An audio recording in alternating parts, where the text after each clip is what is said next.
Hey everybody, welcome to Drive Thru Review 448. Today we're going to talk about Shakespeare. This is a new game from Istari Games, brought over to the United States by Asmodee.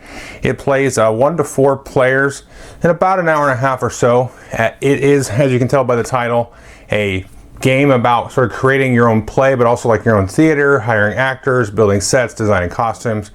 It's got some very unique elements and some very sort of traditional elements at the same time.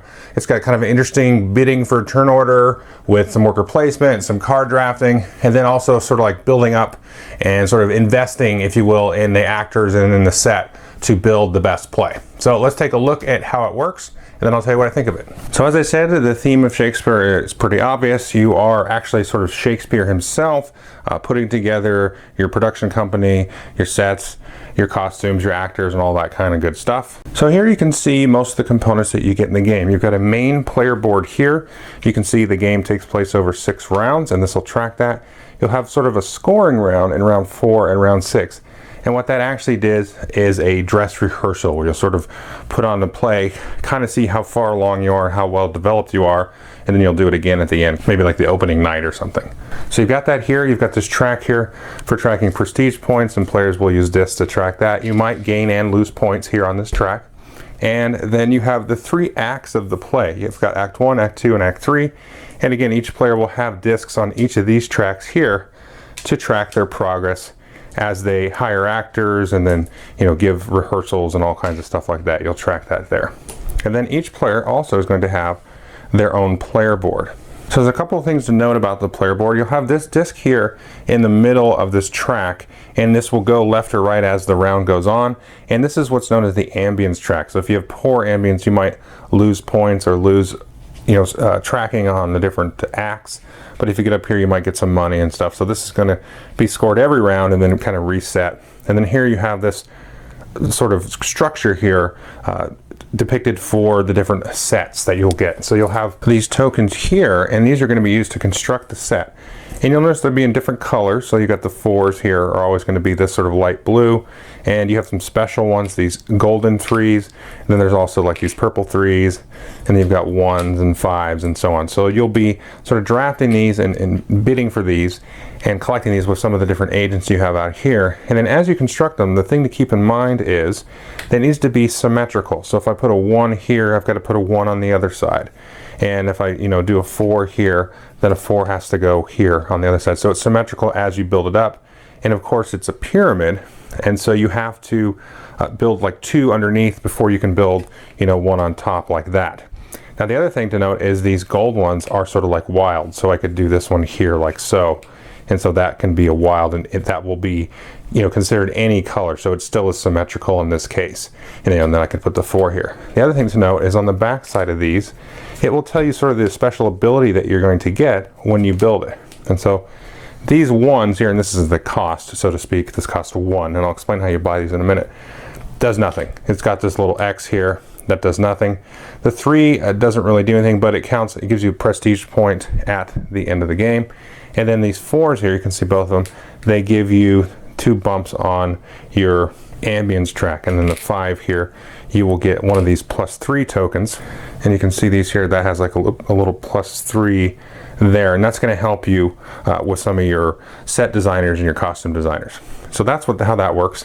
And if you cover up these candles here, you'll get a prestige point as you cover those up. And then you start with sort of 4 workers here. You've got actors and playwrights and things, and you have the queen here. Everybody has access to this. And then this is your handyman. You can see it's got the little circle and the square. That means you can do costumes and sets. Circles are costumes, squares are sets. And so you can do a little bit of everything. Now you all will be able to draft other actors and things. So here you can see he's a set designer because he's got number and square 8, and then this gal here is a costume designer. And there's a certain cost for these other ones that you're going to get. Now you don't actually pay these when you draft them. You've got to pay this at the end of the game, or else you lose prestige for each one that you can't pay. So that's very interesting. You kind of put the play together and hopefully make enough money during the process to be able to pay everybody off at the end. So there's a variety of these, and they give you different special abilities and stuff like that. Now, an actor is anybody that has a little ability here, and you can take your pawns and then put them on there. I'll talk about that more in a minute. But you're going to fill up these slots here with costume tokens, and this is going to unlock a special ability during the rehearsals. So as you draft these and put these in front of you, you want to fill these up with really nice costumes so you get extra bonuses and stuff. But that's how you know it's an actor. Now you can see you start with some here on your board. And the first thing you're going to do every round is everybody's going to take in their hand, and they have 5 of these worker placement pawns.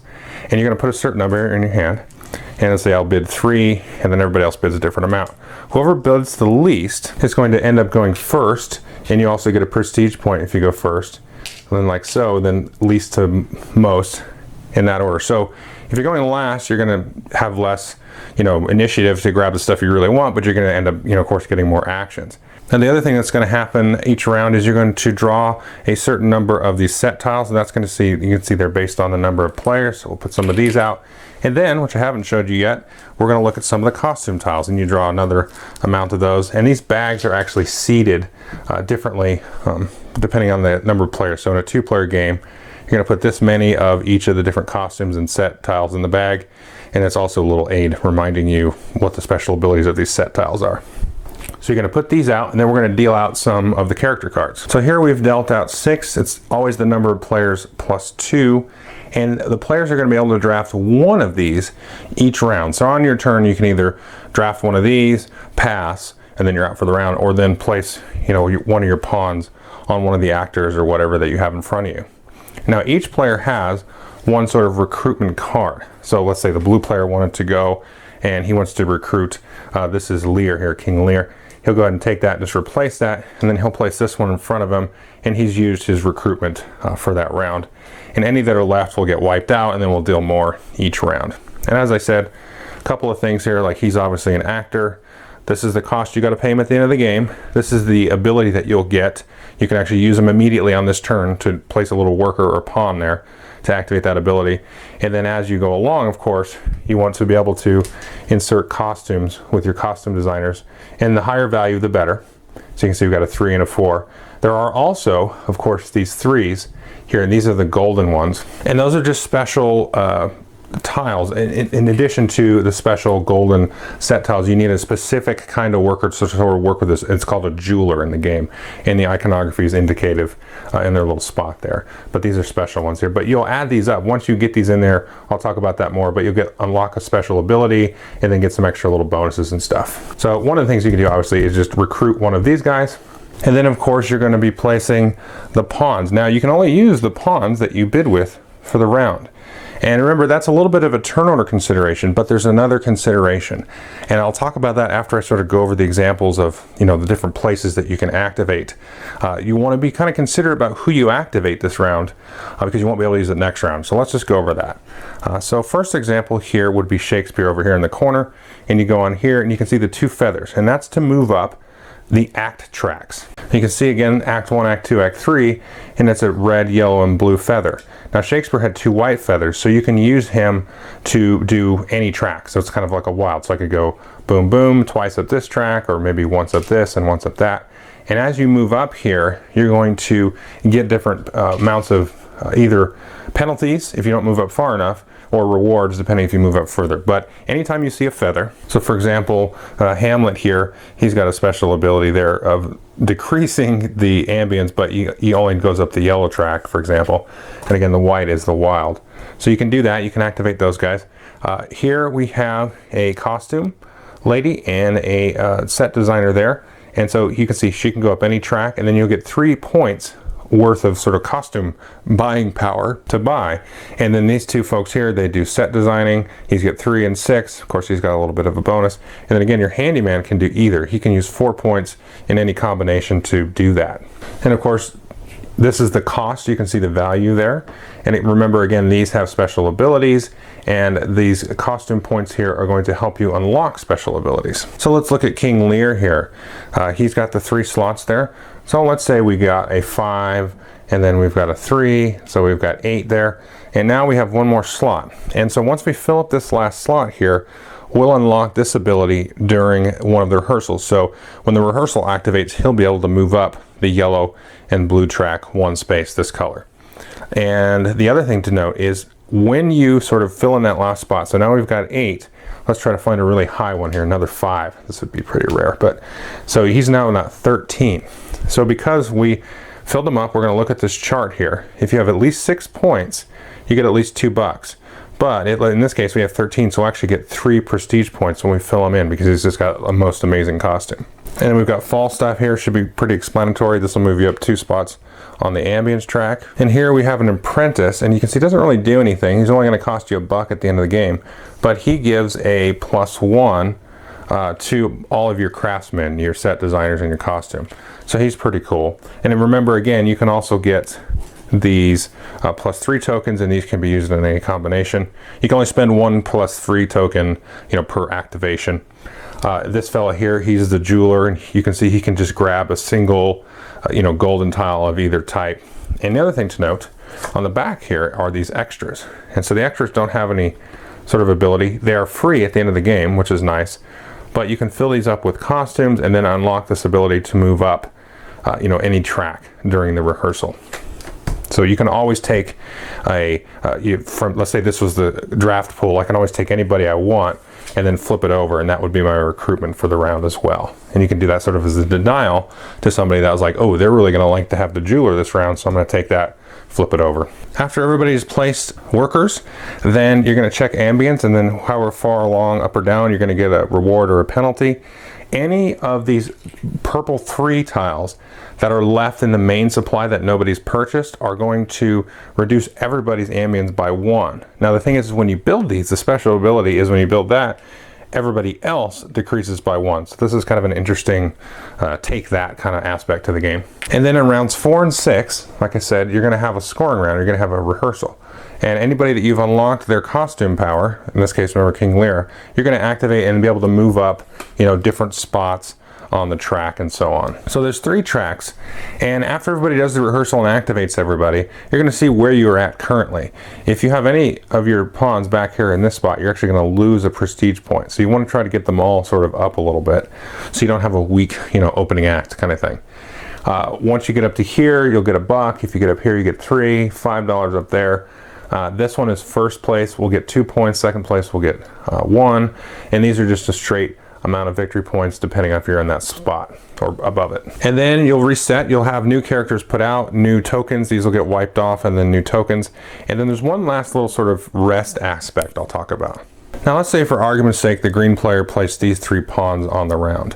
Everybody comes with 4 rest tokens, and you have to place one of them on each of the characters you activated this round except one. So let's say we wanted to leave Shakespeare. We want him for next round because we like his ability. And then we're going to go ahead and block out Falstaff and then the Queen here.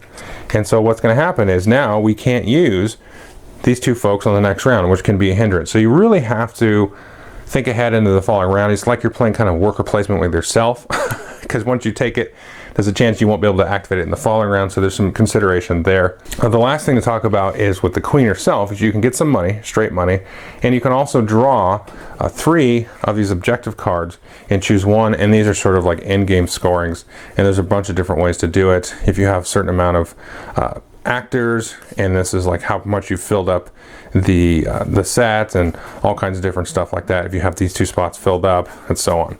So you take these, and anything you don't take you stick back on the bottom of the deck, so there's always a good amount available. And that's it. You play for the most prestige points. Again, you got to pay off your actors. You lose money if you don't, and whoever has the most prestige points from objectives and points here, and remember the yellow ones also give you points, will be the winner, and leftover money is the tiebreaker. Okay, so that is Shakespeare. What I think of it? Well, I really enjoy it, and the one thing that kind of surprised me about it was 2 things actually. The first thing is how much you actually play against the other player. Now typically with a Euro of this style, you will have your own player board, you're kind of doing your own stuff, and yeah, you might kind of draft things away and pull things away from other players, but you're kind of building your own little engine in peace. Not really with this case, which is a little bit interesting the first time you play it, and then you kind of like go, huh, okay, what happened there?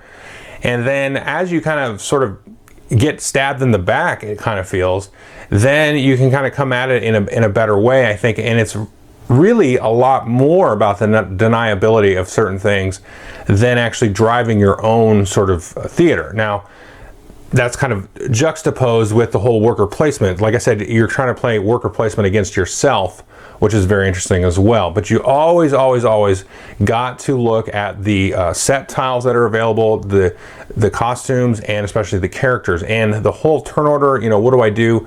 I want to do all the stuff that you know, other players can have an effect on before I, you know, place on my own, or like drive up my ambience or whatever. The game is mostly all about that, which is very interesting because, like I said, this kind of style of game, you kind of open it on surface, you're like, oh, this is gonna be a nice, pleasant hero, where I just kind of build my own little engine and build my own little play. No, it's kind of nasty, and I don't know if that's thematic with how it was back then, but that's how it is. The other thing that is interesting is how sort of thematically well the game sort of hits, and you know, because you build your set, you build your costumes, you have sort of more famous actors and actresses, and you know, you build up in sort of the flair and the amount of costumes, and it does really feel like you are building your own set and everything. So it's almost like those two ideas are kind of in contrast, but it does really work and set up this sort of, you know, very cutthroat, you know, kind of conniving and, you know, again, cutthroat world of this theater company versus this theater company, maybe like poaching actors and poaching, you know, good designers and everything for you. And it's also kind of interesting actually, because once you set up and you have the actors and actresses out there, and they're just kind of named after famous characters in the Shakespearean plays, and it's like, okay, well, what is this play about? You know, it's got King Lear and Macbeth and this one, and you know, Cleopatra and stuff like that. And it's like, okay, what story is this? And that's kind of a neat little aspect. Like I said, again, the cutthroatiness with the ambient stuff sort of driving people back. They're like, you know, I just made it to the point where I was going to get a cool bonus, and then, you know, you push the ambience back on me, and now I've got to drop something on one of the act tracks and stuff. It's nasty. So but I would say anybody that likes that kind of style of Euro, where it's a little bit more interactive than I think is expected with this kind of game, I think you're going to like that. I mean, I like interaction, and the artwork and all that, the production's great. And I don't know if you could tell, but like even these player boards are these nice thick boards, which isn't usually the case. But definitely give this one a look. It has a lot of familiar elements, you know, worker placement, a little bit of bidding, but it works together in a very unique way. So definitely take a look at it. Thanks.